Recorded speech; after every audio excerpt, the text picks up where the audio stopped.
Imagine sitting in a room filled with cigars, champagne, and the rustle of expensive suits.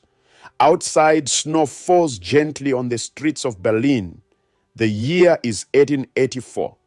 Around a massive table, 14 European men, diplomats, ambassadors, representatives of empires are drawing lines across a map. But this is no ordinary map, it's Africa, a continent of 500 million acres, home to thousands of kingdoms, languages, and ancient civilizations stretching back millennia. And in this room, over the course of 3 months, these men will divide it all without a single African voice present, no kings, no queens, no representatives, no consent, just pens, rulers, and ambition.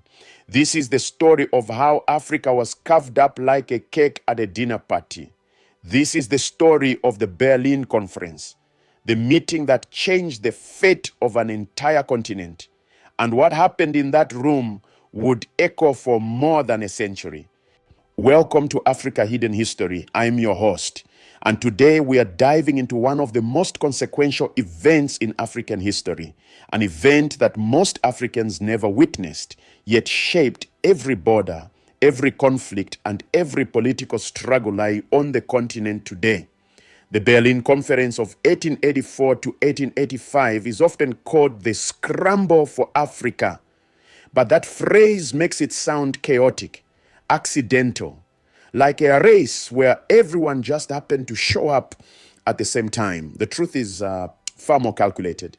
This was a summit, a negotiation, a deliberate, organized effort by European powers to claim African land, resources, and people as their own. And they did it with rules, treaties, and legal language, all designed to make colonization look civilized. In this documentary, we'll explore what Africa looked like before the conference: thriving kingdoms, powerful rulers, and complex societies. Why European powers suddenly wanted to divide Africa in the 1880s. What actually happened in that conference room in Berlin. How the artificial borders drawn by Europeans still cause conflict today. And most importantly, the hidden resistance, the forgotten voices, and the legacy that Africa is still recovering from. By the end of this documentary, you'll understand how a single meeting in Europe reshaped an entire continent and why it still matters today. Let's begin.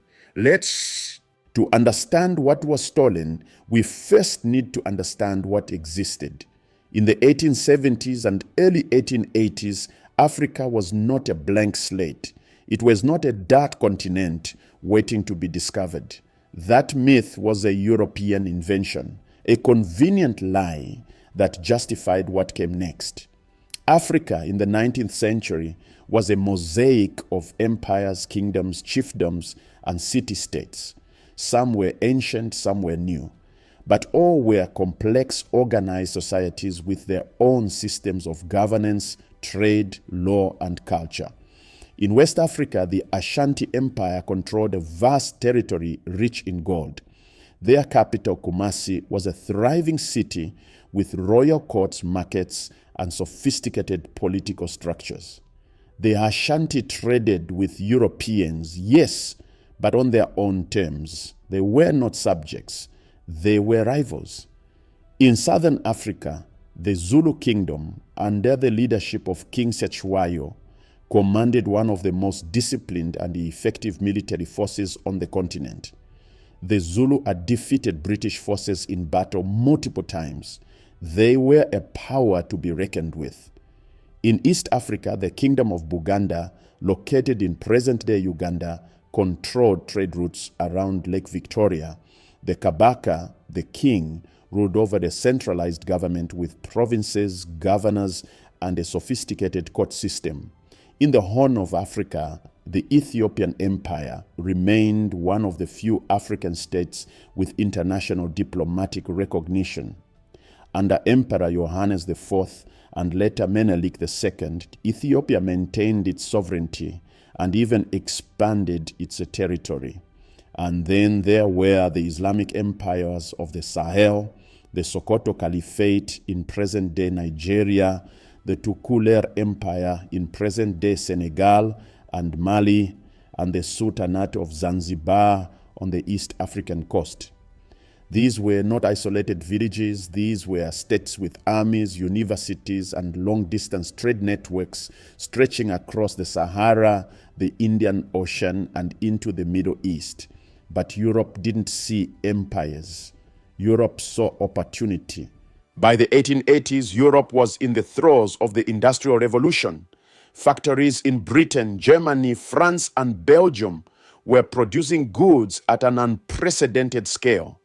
But production requires raw materials, rubber, timber, ivory, cotton, minerals, palm oil.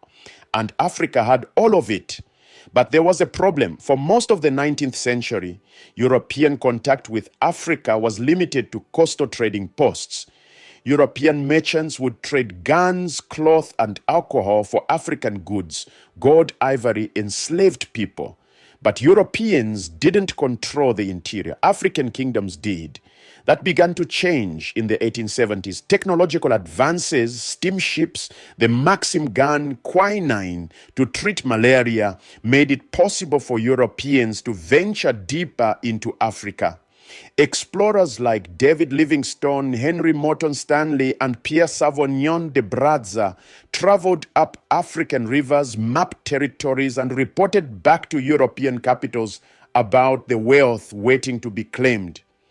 At the same time, European nations were in fierce competition. Britain, France, Germany, Belgium, Portugal, Spain, and Italy all wanted to expand their empires. If one country claimed a piece of Africa, another would try to block it or claim their own piece. Tensions were rising, and that's when Otto von Bismarck, the Chancellor of Germany, stepped in. Germany under Bismarck was a latecomer to the colonial game.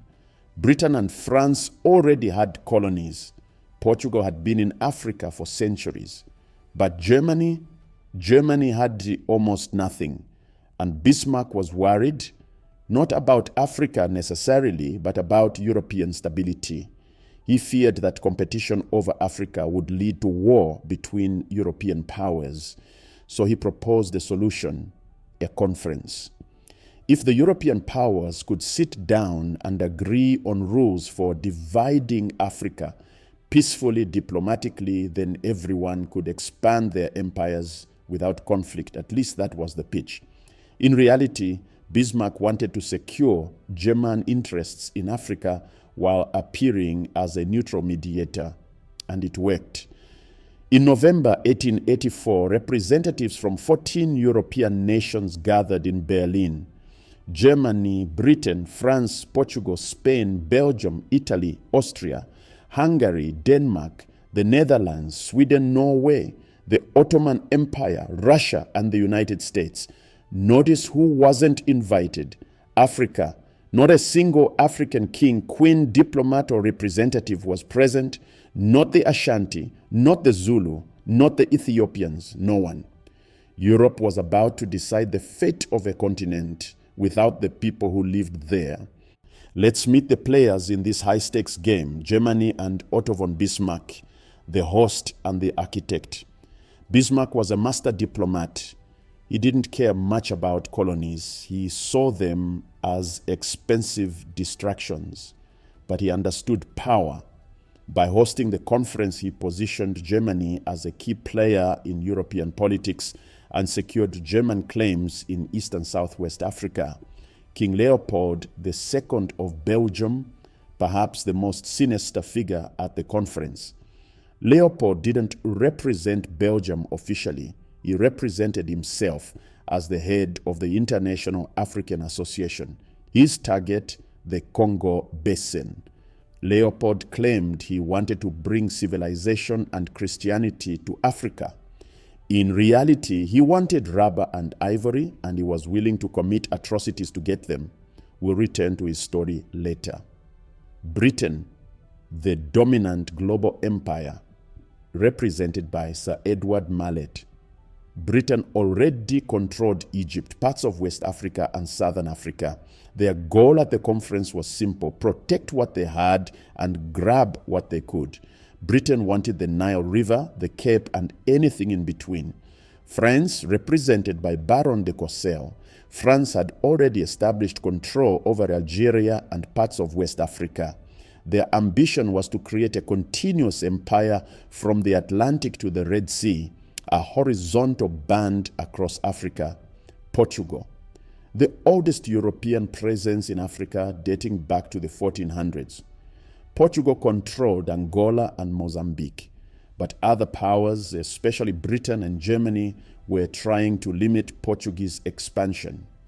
Italy, Spain, and the smaller powers, hungry for prestige and territory, but lacking the resources of Britain or France, they would grab whatever was left over. And then there were the Africans, the people whose land was being divided, whose futures were being written by strangers. At the time of the Berlin Conference, Africa was home to powerful rulers who had no idea what was happening in that conference room. King Prempeh, the first of the Ashanti, a young king who inherited a powerful empire. He would later resist British colonization, but by then the borders had already been drawn. King Cetshwayo of the Zulu, a brilliant military strategist who had defeated the British at the Battle of Isandlwana in 1879. But after his defeat later that year, his kingdom was fractured. The British would use the Berlin Conference to justify further encroachment. Emperor Menelik II of Ethiopia, one of the few African leaders who understood what was happening. Menelik would later defeat Italy at the Battle of Adwa in 1896, preserving Ethiopia's independence, but he was not invited to Berlin. Samurai Toure, a Muslim military leader in West Africa who built a powerful empire in present-day Guinea, Mali, and Côte d'Ivoire. He resisted French colonization for nearly 2 decades, but the Berlin Conference gave France the legal justification to invade his territory. These were not primitive societies. These were nations with armies, economies, and diplomatic traditions. But in Berlin, they were treated as if they didn't exist. On November 15th, 1884, the Berlin Conference officially opened. The location was the Reich Chancellery in Berlin, a grand building designed to project German power and prestige. The atmosphere was cordial, champagne flowed, handshakes were exchanged, but beneath the pleasantries, this was a negotiation among rivals. Each nation wanted to maximize its gains while minimizing conflict with the others. Otto von Bismarck opened the conference with a speech about civilization, free trade, and the improvement of Africa. The language was polite, even noble, but the goal was clear: divide Africa. Over the next 3 months, the delegates would meet regularly, drafting agreements, negotiating boundaries, and establishing the rules of colonization. The Berlin Conference produced several key agreements that would define the colonization of Africa. Let's break them down. 1. The principle of effective occupation. This was the most important rule. It stated that for a European power to claim African territory, it had to demonstrate effective occupation, meaning it had to establish a physical presence. Simply drawing a line on a map wasn't enough. You needed soldiers, administrators, or settlers on the ground. This rule was designed to prevent empty claims, but in practice, it triggered a race. European powers scrambled to send expeditions into the African interior to plant flags and establish forts before their rivals could. 2. Freedom of navigation on African rivers. The conference declared that the Congo River and the Niger River were to be free and open for trade by all nations. This sounds reasonable, but it had a dark purpose. It allowed European merchants and militaries to travel deep into Africa's interior, bypassing African control over trade routes. For African kingdoms that had grown wealthy by controlling river trade, this was devastating. The rules of the game had changed without their input. 3. Recognition of the Congo Free State. This was King Leopold II's great victory. The conference officially recognized the Congo Free State, not as a colony of Belgium, but as Leopold's personal property. Leopold had spent years lobbying European governments, presenting himself as a humanitarian who wanted to abolish the slave trade and bring Christianity to Africa. He hired the famous explorer Henry Morton Stanley to establish outposts in the Congo Basin and make treaties with local chiefs, treaties that the chiefs often didn't understand or were coerced into signing. In Berlin, Leopold's efforts paid off. The European powers agreed to recognize his control over the Congo. It was a decision that would lead to one of the greatest atrocities in human history. We'll return to that later. 4. The partition of East Africa Germany secured control over present-day Tanzania, Rwanda, and Burundi, areas that would become German East Africa. Britain secured Kenya and Uganda, as well as influence over Zanzibar. Italy was granted parts of Somalia and the coastline of Eritrea, though they would later suffer a humiliating defeat when they tried to conquer Ethiopia. 5.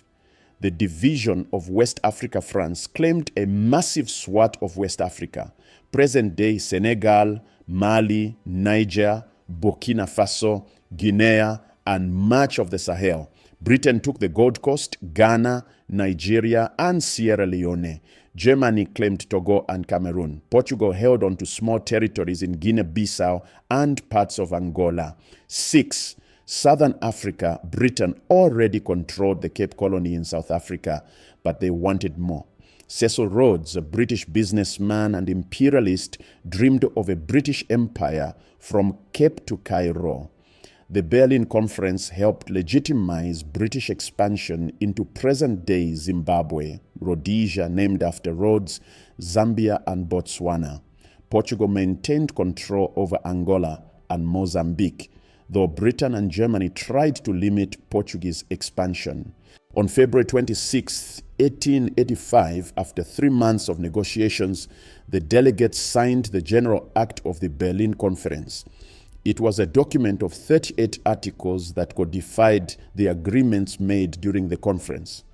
The General Act established the rules of colonization. It recognized European claims across Africa. It divided the continent into spheres of influence. And it did all of this without a single African signature. The conference was over. The carving of Africa had begun. The Berlin Conference didn't create colonies overnight. What it did was provide a legal framework, a set of rules that European powers agreed to follow. Now the real work began: conquest.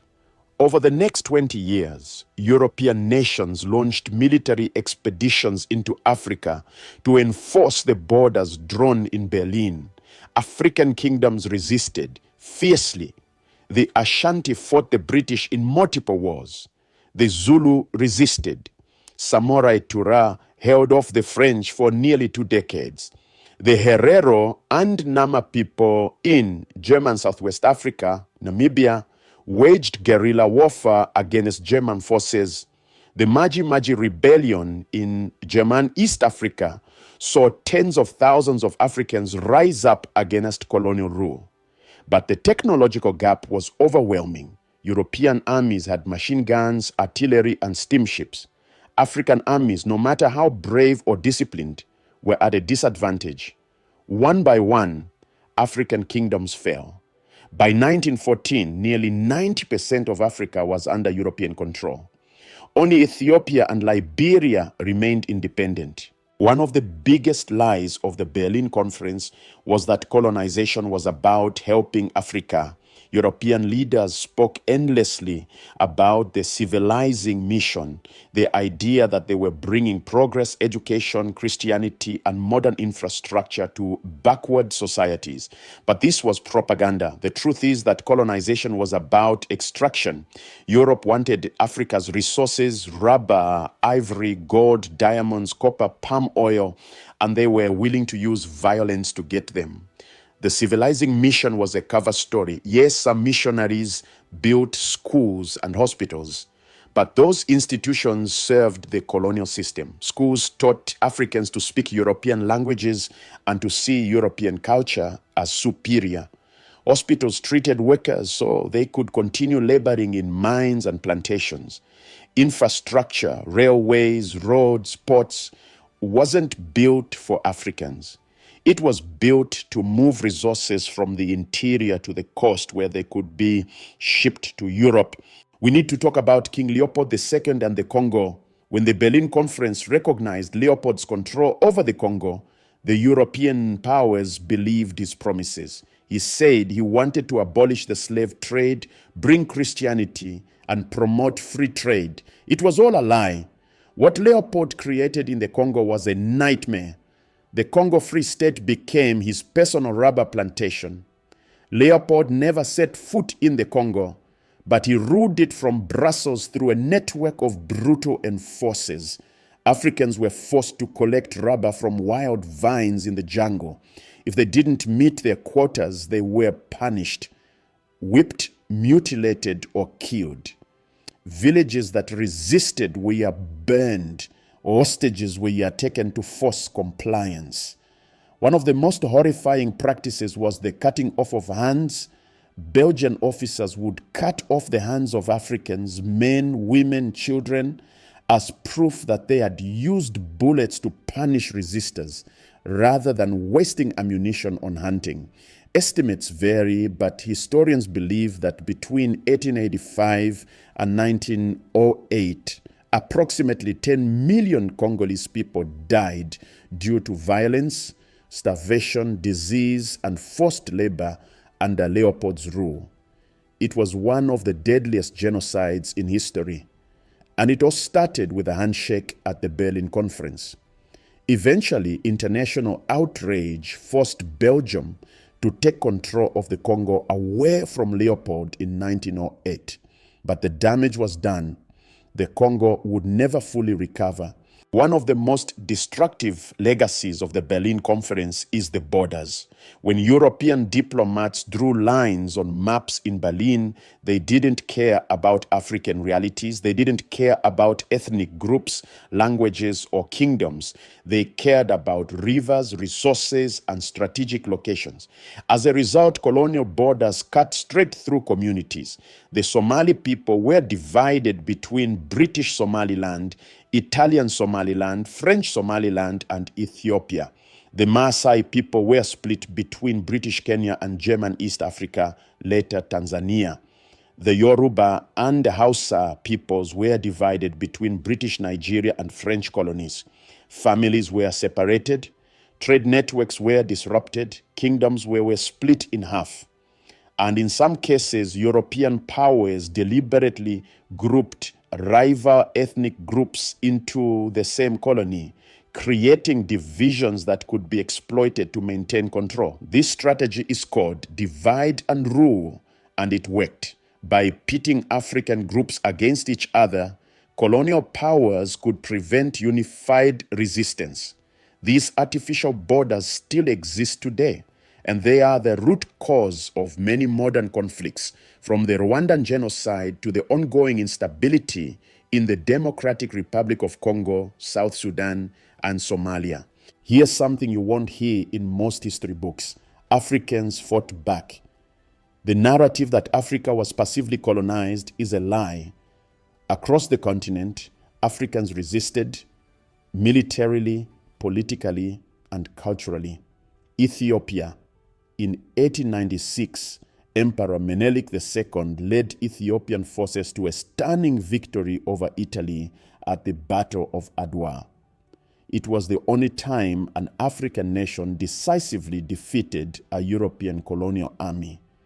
Ethiopia remained independent, and Adwa became a symbol of African resistance worldwide. The Zulu Kingdom. Even after defeat, Zulu resistance continued for years.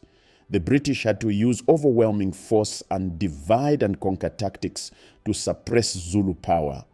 Samurai Ture. In West Africa, Samurai Ture waged a brilliant guerrilla campaign against the French for nearly 20 years.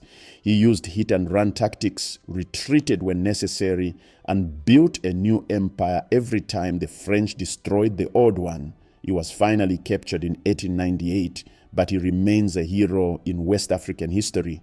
The Maji Maji Rebellion in 1905 to 1907. In German East Africa, diverse ethnic groups united against German rule. They believed that a sacred water, Meiji, would protect them from bullets. It didn't, but the rebellion showed the power of African unity and resistance. These stories are often ignored, but they matter. They show that Africans were not passive victims. They were fighters, strategists, and leaders who refused to accept colonization without a fight. By 1914, the map of Africa had been completely redrawn. The continent was divided into colonies, protectorates, and spheres of influence, and the impact was immediate and devastating. African economies were restructured to serve European interests. Instead of producing goods for local consumption or regional trade, Africans were forced to grow cash crops, cotton, cocoa, coffee, peanuts, for export to Europe. Traditional systems of governance were destroyed or co-opted. African kings and chiefs who cooperated with colonial authorities were allowed to remain in power, but only as puppets. Those who resisted were deposed or killed. African cultures were suppressed. European languages, English, French, Portuguese, German, were imposed. African religions were deemed pagan and replaced with Christianity. African names, clothing, and customs were discouraged or banned, and African labor was exploited on a massive scale. Millions of Africans were forced to work in mines, plantations, and infrastructure projects under brutal conditions. Many died from exhaustion, disease, or violence. The wealth extracted from Africa fueled European industrialization. The rubber from the Congo powered the automobile industry. The gold and diamonds from South Africa enriched British and German banks. The cocoa from West Africa fueled European chocolate factories. Africa was being drained economically, culturally, and spiritually. The colonization of Africa didn't happen in isolation. Africa became entangled in global conflicts, especially the two world wars. During World War I and World War II, millions of African soldiers fought for European powers. Africans fought in Europe, in North Africa, in Asia. They were promised freedom, equality, and recognition for their service. But when the wars ended, those promises were broken. Africans returned home to the same colonial oppression they had left behind, but something had changed. African soldiers had seen the world. They had fought alongside Europeans and seen that Europeans were not invincible.